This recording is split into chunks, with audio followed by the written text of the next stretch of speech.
नमस्कार. आमच्या चॅनलमध्ये तुमचं स्वागत आहे. आज मी बनवणार आहे चिकन मसाला. आता मी पातेलं गरम करायला गॅसवर ठेवलं आहे आणि त्याच्यामध्ये तेल घातलं आहे. तेल चांगलं कढल्यावर त्यामध्ये लवंग, काली मिरी आणि तेजपत्ता घालणार आहे आणि कांदा घालून चांगलं परतून घेणार आहे.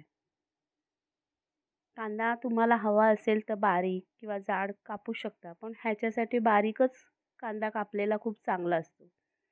आता हा कांदा जवळ-जवळ थोडं शिजत आला आहे. मग त्यात मी टोमॅटो घातला आहे आणि ते परतून घेणार आहे. टोमॅटो थोडं परतल्यावर तेलावर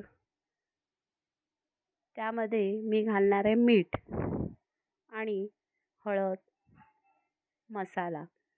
मसाला तुमच्या आवडीचा लाल मिर्च पावडर तुमच्या घरचा कुठलाही घालू शकता आणि तेही परतून घेऊ.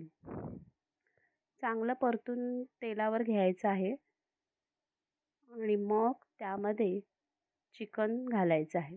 चिकन मी मॅरिनेट करून ठेवलं होतं अर्धा तास.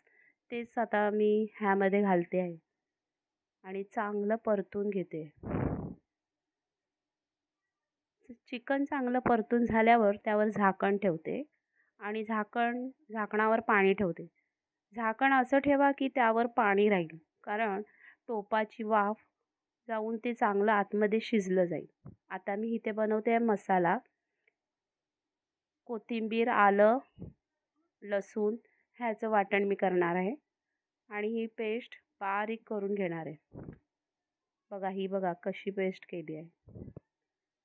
आता चिकन शिजलंय का बघूया. मी 15 मिनिटांनी हे चिकन चेक करते आहे कसं शिजलं आहे ते.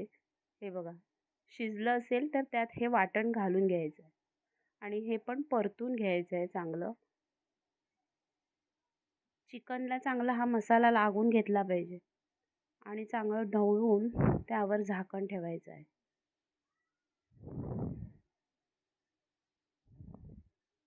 कारण चिकनमध्ये मसाला शिजला पाहिजे. चिकन शिजलेलं आहे. थोड्या वेळाने मी त्यात तुमच्या आवडीचा कुठलाही गरम मसाला घालू शकता. मी माझ्या आवडीचा चिकन मसाला घातलेला आहे. हे चिकन बिना खोबऱ्याच्या वाटणाचं असल्यामुळे खायला अतिसुंदर लागते. हे बघा, रेडी झालेलं आहे माझं चिकन. तुम्ही भाकरीसोबत, भातासोबत कशाही सोबत खाऊ शकता.